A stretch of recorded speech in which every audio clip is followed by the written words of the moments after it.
아까 페이스북을 보니까 네. 서울의 봄 보시고 남긴 감상평이 있던데 뭐 보셨군요. 시처럼 페이스북. 쓰셨더라고요. 시처럼. 네. 네. 개봉한 날 조조로 봤습니다. 개봉한 날. 예. 오, 제일 그러니까 처음으로 보셨네요. 이게 굉장히 빨리 봤는데요.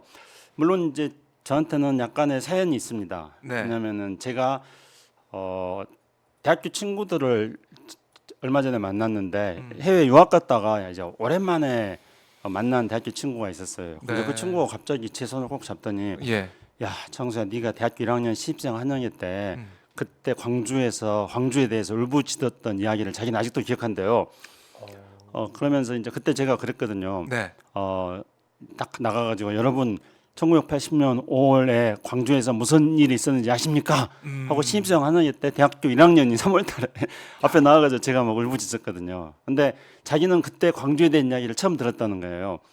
그래서 처음 들었기 때문에 자기는 기억을 한다. 예. 이렇게 하면서 이제 저한테 네가 그때 말해줬다고 다시 저의 옛 기억을 회고하게 만들어 주더라고요.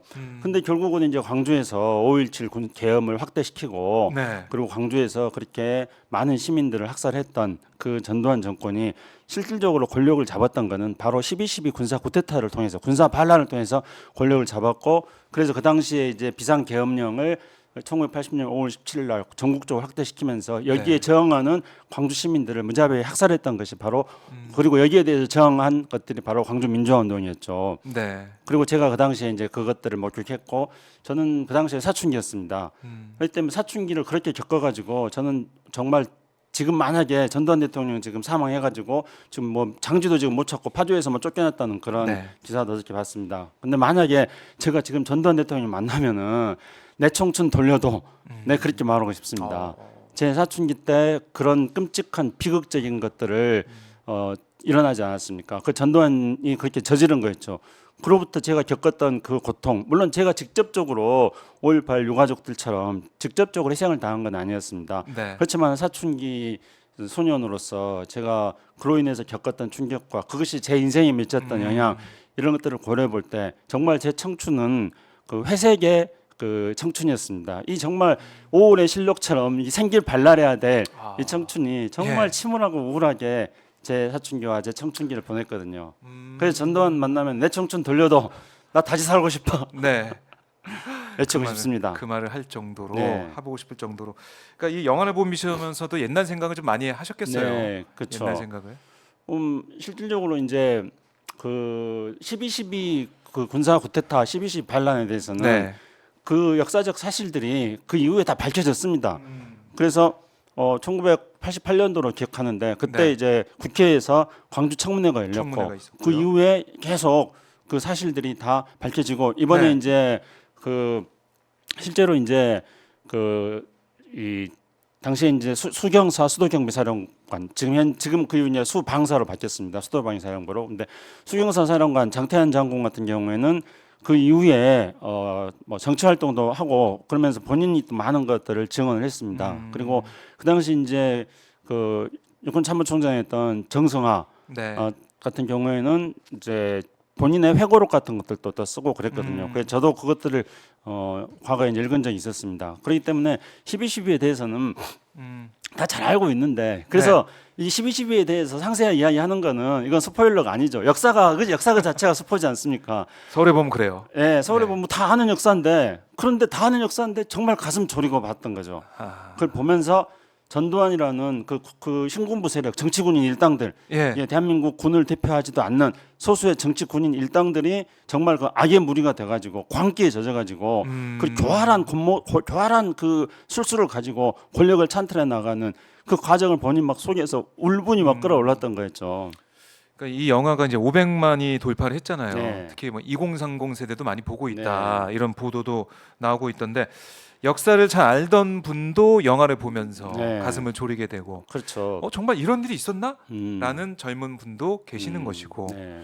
아마 이 영화를 통해서 우리 현대사에 대해서 다시 한번 생각을 해볼 수밖에 없는데 페이스북에 쓰신 글을 보니까 악의 술수에 다시 몸부림을 친다 뭐 이런 얘기도 네. 담아놨던데. 그럼 이제 뭐 연기를 잘해서 그런지 어쨌든 네. 전두광이라는 그 전두환의 이름을 그렇게 붙이지 않았습니까? 광자가 황정민 씨. 예. 광자가 정말로 그 미칠 광자, 정말로 그 광기 어린 그런 음. 악의 술수를 보면서 네. 정말 그 울분에 절제 않을 수 없었고요. 반대로 이제 어떤 그 장태환 장군으로 나왔던 이태신역 네. 이런 어떤 그 정의를 실현해 나가는 노력들이 좌절되면서 정말 가슴 졸였던 그런 영화였습니다. 영화적으로도 참 잘 만든 영화라고 생각을 합니다. 그래요. 제가 아직 못 봐가지고요. 아 그러셨군요. 예. 봐야 될 것 같은데 이 지금 상황과 이때 서울의 봄에 나왔던 이 모습이 너무 비슷하다, 흡사하다 이런 얘기를 많이 하시더라고요. 보신 분들이. 역사는 달라져야 될 거라고 생각합니다. 당시 네. 이제 그 영화에서 12.12 군사 반란을 일으킨 세력들이 그 이후에 5.17 계엄을 정조 확산시키고 그래서 이제 5.18 광주항쟁을 불러일으키는 이런 과정 속에서 이제 군사 그 5공화국 권력을 이제 찬탈하지 않았습니까? 네. 그러니까 이제 12.12 쿠데타 이후에는 정말 그 5공화국 군사 독재 시절의 7년간은 대한민국은 태양도 빛을 잃은 어두운 죽음의 시대였습니다. 근데 우리가 앞으로 대한민국의 미래가 정말로 태양도 빛을 잃은 어두운 죽음의 시대가 돼서는 안 되지 않겠습니까? 그런데 이제 우리 박종욱 기자님 말씀하신 것처럼 예. 그 영화를 보신 분들이 지금 현실하고 연결시켜서 사고해 보는 거는 저는 또 나름대로 이유가 있다고 생각합니다. 그거는 그 전두환의 그 권모술수 그리고 네. 이들이 일종의 그 패거리를 형성하지 않습니까? 그 하나회라는 패거리를 형성하는데 네. 이 패거리를 이끌어 나가는 전두환의 리더십, 그 전두환 스스로 그렇게 말하지 않습니까? 때로는 국민들이 사람들이 강력한 리더십이 자기를 끌고 나가주기를 원한다. 이거야말로 어떤 이 역사를 왜곡시키는 것이고 네. 사람에 대해서 완전히 깡그리 무시하는 것이죠. 그러니까 권력을 독점하는 소수의 엘리트들은 자신들이 권력을 독점하고 있다는 것과 그다음에 자신들에 대한 엘리트 의식, 그다음에 자신들이 사용하는 권력의 범위가 굉장히 넓다는 것에 도취돼 가지고 네. 이 권력을 가지고 이 국민들을 무지몽매하다고 생각하고 이걸 끌고 가야 된다는 그런 굉장한 오만하고 엘리트적인 사명감에 사로잡혀 있는 거죠. 네. 그런 것들을 이제 지금 현 상황에서 우리 국민들이 연상하는 거라고 저는 생각을 합니다. 네. 실제로 이제 그때 그 전두환이 하는 것들을 보면은 패거리 져가지고 뭐 잔머리 굴리고 술수 부려가지고 권력을 찬탈하지 않습니까? 네. 근데 실제로 그 권력을 찬탈했던 그 리더십 그런 어떤 그 깡패 리더십이라고 저는 패거리 리더십, 패거리 깡패 리더십. 리더십이다 생각합니다. 근데 이 패거리 리더십, 깡패 리더십은 우리나라 영화 같은 데서도 가끔 나오지 않습니까? 근데 이제 특히 근데 이 현대 사회에는 이제 우리가 국민들이 대한민국 국민들이 우리가 6월 항쟁도 겪었고 그리고 또 촛불 항쟁도 촛불 혁명도 우리가 겪으면서 네. 대한민국 국민은 세계 어느 나라 국민들에게 비춰 보더라도 정치적 수준과 그다음에 시위라든가 이런 것들을 해 나가는 문화적 역량의 매우 높은 국민들입니다. 그런데 이런 국민들의 의사들을 어떻게 잘 수렴할 것인가 그렇게 해서 정치를 할 것이냐 생각하지 않고 이 오만한 리더십은 강력한 리더십이 이것을 끌고 가야 된다고 생각하는 거죠. 자기가 제일 똑똑하다고 생각하는 그런 어떤 왜곡된 엘리트의식 때문에 그런 겁니다. 네. 그런데 실제로 그러면 이제 현대 사회에서 필요한 거는 리더십이 아니라는 게 제 의견입니다. 리더십이 아니라 모든 국민들이 전부 다 어떤 자기의 자아 의식, 주체 의식 이런 것들을 다 가지고 있기 때문에 또 헌법에서 뭐 권력은 모든 국민들로부터 나온다 했기 때문에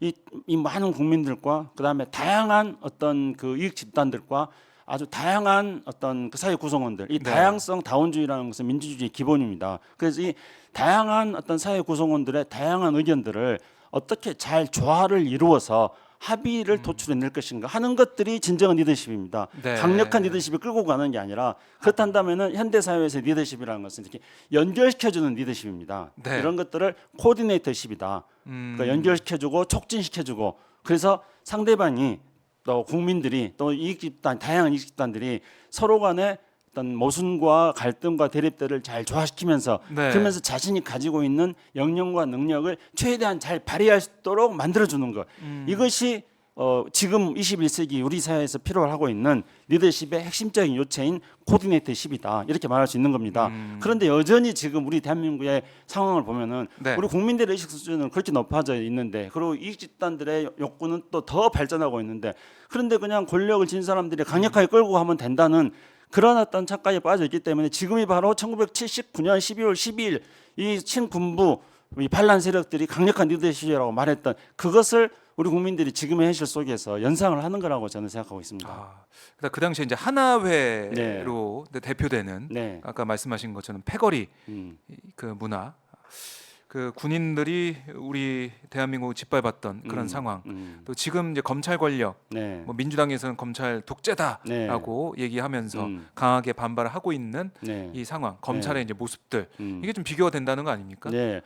그러니까 이제 검찰에 관한 영화가 있는데 갑자기 생각이 나는데요. 그 영화를 보면은 검찰도 그런 거 아닙니까? 뭐 그 우리 사회 내부에서 지금 검찰이 가지고 있는 굉장히 많은 권력들이 있지 않습니까? 네. 뭐 수사도 하는 거고 기소도 하는 거고 그리고 또 이제 그 수사와 어떤 이 수사라는 과정 속에 또 많은 정보들을 가지고 있으니까 그 정보를 가지고 이제 정치적 상황에서 적절하게 그 정보를 또 활용할 수 있는 그런 어떤 권한과 능력을 가지고 있는 게 또 검찰이고 그래서 이제 이런 정보 능력이라든가 또 이것들을 활용할 수 있는 능력이라든가 또는 수사권 기소권에 대한 권력이라든가 이런 것들을 놓고 볼 때 그 서울의 봄에서도 보면은 그 신군부 세력들이 보안사에서 정보를 다 독점하지 않습니까? 그렇게 하면서 그 정보를 또 활용해 가지고 네. 그 군사 쿠데타를 일으키는 그런 측면들도 있기 때문에 그래서 이제 그 영화를 본 분들이 그런 현재 상황으로 이렇게 오버랩되는 그런 오버랩되는 거다 그런 생각을 합니다. 네. 자, 서울의 봄 저도 좀 보고 말씀을 더 드려야 될 것 그런데 같은데. 이제 서울의 봄에서 네. 그러니까 이제 전두환이라고 나오는 전두환에 대해서 네. 제가 과거에 그 뭐 월간지에다가 그런 어떤 전두환의 어떻게 전두환 리더십이 정체가 뭔가 그런 거에 대해서 과거에 썼던 것들이 있습니다. 근데 사람들이 그걸 보면서 네. 전두환에 대해서 정말로 그 분개를 하면서도 또 어떤 사람들은 아주 극소수 의견입니다만은 전두환이가 겉모습을 쐬가지고 권력 잡은 것 같다 잘한 거 아니냐 그 능력 있는 거 아니냐 또 이렇게 이런 의견을 내는 아주 소수 의견도 있더라고요. 네. 그런데 전두환의 리더십의 정체는 네. 우리가 그거를 능력 있다고 평가해 줄 만한 그런 것들이 아닙니다. 사기입니다. 사기. 사기다. 왜냐하면은요. 예. 전두환은 일단 어떻게 하냐면은 이제 그 군 장교 시절에 군인 작업복 있지 않습니까? 네. 작업복에는 주머니가 많잖아요. 위에도 있고 군복 작업복에 네. 바지에도 뭐 주머니 네. 많이 그러면은 주머니마다 봉투를 한 장씩 넣고 다닙니다. 모든 주머니에니까 봉투 한 장씩 있어요. 예. 뭐 지금으로 치면 뭐 가령이 5만 원권이었다고 뭐 가정해 보죠. 그럼 주머니마다 전부 봉투에다가 5만 원권을 담고 다녀요. 길가를 가다가 내가 우리 박정우 기자를 네. 만났어요. 박정우 기자 만나고 탁 반갑다고 하고 5만 원짜리 한 딱 꺼내줘요 봉투에. 왼쪽 주머니에서 꺼내가지고 그래가지고 내가 지금 가진 게 이거다고. 그러면 이제 그걸 받은 사람은 그 액수와 상관없이 이 전두환이 자기가 가지고 있는 전부를 나한테 주는구나 이렇게 생각해요. 그러고 나 지나가다가 또 다른 사람 만났어요. 네. 그럼 또 다른 주머니에서 또 봉투를 꺼내가지고 야 반갑다 그러면 주는 거예요. 그렇게 하면서 또 그 사람한테 그래요? 자기가 가지고 있는 전두환이 가지고 있는 전부를 준다는 인상을 주는 거예요. 네. 그렇게 하니까 이제 전두환을 따라다니는 이 똘마니들이 이제 많이 생기는 거죠. 그 서울의 봄 영화에 나오는 그 사람들을 전부 다 전두환의 그 하나회가 그렇게 해서 만들어진 거거든요. 그리고 이제 그렇게 해서 이제 전두환이 육사 졸업할 때는 꼴등으로 졸업했어요. 네. 육사 11기가 우리나라 최초로 육사 4년제 육사를 한 정규 11기입니다. 정규 기수가. 근데 육사 이제 11기는 이제 당시 이제 그 박정희도 역시 쿠데타를 통해서 권력을 잡았잖아요. 근데 네.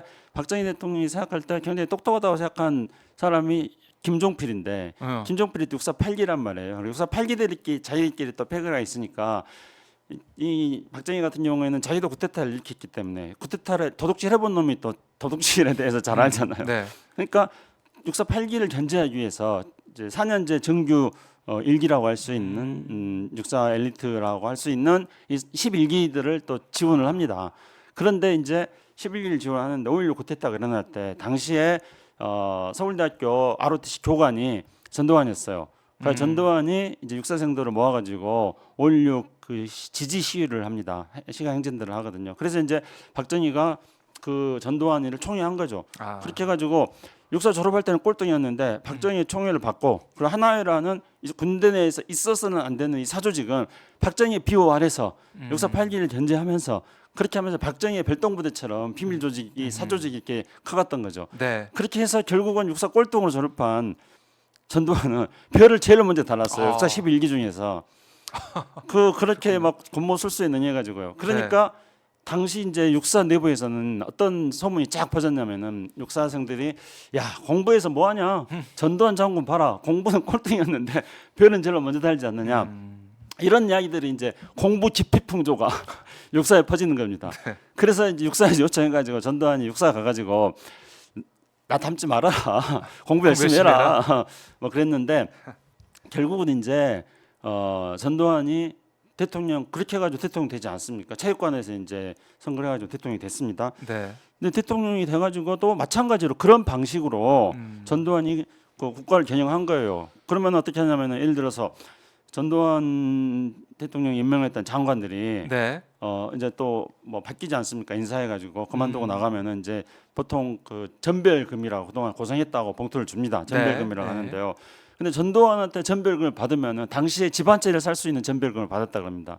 전두환은 그렇게 이제 부정축제 해가지고 막 기업들 막 후려쳐가지고 돈 모아가지고 네. 그런 식으로 이제 자기 정치 비용을 그렇게 쓴 거죠. 그런데 예를 들면 이제 그 다음 대통령이 그러니까 이번에 12.12에서 나왔던 전두환의 친구 그리고 노태우. 구사단을 동원했던 전방을 지키는 구사단이 동원하는데 아니 김일성이 안 쳐들어온다 그러고 전방은 지금 전방은 북한이 저기 군사분계선이 아니라 서울이 전방이라고 그러고 이런 정말 어떤 국가 그 어떤 안보를 위태롭게 하는 행위를 하면서 군사 반란을 일으켰던 그러나 이제 전두환의 매우 친한 친구였던 노태우가 전두환을 계속 물려받지 않습니까? 보안사령관도 물려받고 뭐 전두환했던 거 다 물려받습니다. 네. 심지어 대통령도 물려받았죠 나중에. 그렇죠. 그래 나서 이제 이 노태우는 전별금 주면은 그 동안에 이제 야 전두환 때 전별금 주면은 이게 집안짓을 한다. 만약에 지금 가격으로 그냥 편의상 10억이다. 그러면 이제 노태우 때 이제 또 전별금 받으면 10억을 다 기대하고 있을 거 아니에요. 근데 예를 들면은 뭐 100만 원이다 이래 봐요. 그러면은 전두환은 노태우한테 전별금 받고도 노태우를 이제 욕하는 뭐 이런 식이니까 전두환의 리더십이라는 게 이렇게 부정축제해 가지고 기업들한테 갈취한 돈을 가지고 사람들한테 그 돈으로 그 사람들을 모으고 그리고 사람들한테 막 공갈 치고 막 그렇게 협박하고 또 속이고 네. 이렇게 가지고 만들어진 그 패거리 조직이 그 전두환의 리더십의 실체인 겁니다. 그렇기 때문에 지금 시대가 완전히 달라졌습니다. 그렇죠. 제가 계속 말씀드린다면은 네. 지금은 무슨 뭐 강력하게 끌고 가는 리더십이 필요한 시대가 아닙니다. 지금은 대한민국의 모든 권력은 국민들한테 나옵니다. 그럼 이 국민들의 의사를 어떻게 잘 반영하고 네. 국민들이 어떻게 역사의 주인으로 서게 만들고 또 국민들하고 국민들 사이에 다원주의 사이에 있는 의견이 다양하게 있는 것들을 어떻게 잘 조정할 것인가 네. 이런 이제 코디네이터십이 지금 필요한 시대다. 우리가 12.12 그 서울의 봄을 보면서 네. 전두환이 말했던 그 강력한 리더십의 허구적인 것들에 대해서 잘 알아야 된다. 그렇게 말씀드립니다. 지금 보면은 서울의 봄 보면은 저는 이제 말씀만 지금 듣고 네. 있지만은 지금 또 2023년 대한민국의 모습 이걸 또 들여다볼 수밖에 없지 않을까 네. 이런 생각이 들어서 많은 분들이 좀 보고 우리 역사를 또 바로 알았으면 좋겠다. 네. 그리고 우리가 지금 무엇을 해야 할지 여기도 곱씹어봤으면 좋겠다 이런 생각을 하고요. 문재인 전 대통령도 이 서울의 봄 보고 SNS에 글을 남겼더라고요. 네. 이렇게 썼습니다. 불의한 반란 세력과 불의한 역사에 대한 분노가 불의한 현실을 바꾸는 힘이 되길 기원한다. 네. 뭐 이런 내용도 음. 글에 이제 담겨 있던데. 그렇죠. 저도 그래서 이제 그 아까 저도 이제 페이스북에다가 조금 시적으로 썼다 그랬는데 네. 그렇게 표현했습니다. 그러니까 이제 그 유럽에서 이탈리아 피렌체에 르네상스가 올 때 네. 그 르네상스는 제피로스라는 그 유럽에서는 이제 서풍이 봄바람 같은 따뜻한 바람입니다. 그래서 이제 서풍이 불어오면은 이제 봄이라는 것인데 르네상스가 바로 이제 봄을 이야기하는 것이고 보티첼리가 이제 봄이라는 그림을 통해 가지고 르네상스가 이제 피렌체에 도래하고 있다는 걸 예고하는데 그때 이제 이 등장하는 바람이 서풍 제피로스입니다. 네. 그러면은 이제 그런 서울의 봄이 그 영화에서는 자절됐지만 그러나 저는 서울의 봄이라는 영화는 그 피렌체의 봄을 불러왔던 제피로스라는 그 바람이라고 생각합니다. 그래서 이제 대한민국의 새로운 바람을 지금 이 서울의 봄이라는 영화를 통해서 새로운 바람이 지금 불고 있는 겁니다. 그래서 그 새로운 바람을 통해 가지고 네. 대한민국 역사를 다시 만들어 나가야 됩니다. 그래서 저는 제가 그 과거에 이제 전두환 그 세력들과 맞서 싸우면서 제 심정을 담았던 노래가 이제 바람아 차라 뭐 물결아 일어라 그 바다라는 노래입니다. 윤선혜 씨의 바다라는 노래인데 네. 그 바다라는 노래 구절이 바로 바람아 차라 물결아 일어라. 이 바람이 불어서 이제 우리 그 서울의 봄바람이 이제 불어야 된다. 그거를 이제 뜻하는데 그것들이 페이스북에서 그 문재인 대통령께서 말씀하셨던 것과 저는 같은 맥락이라고 생각하고 있습니다. 네.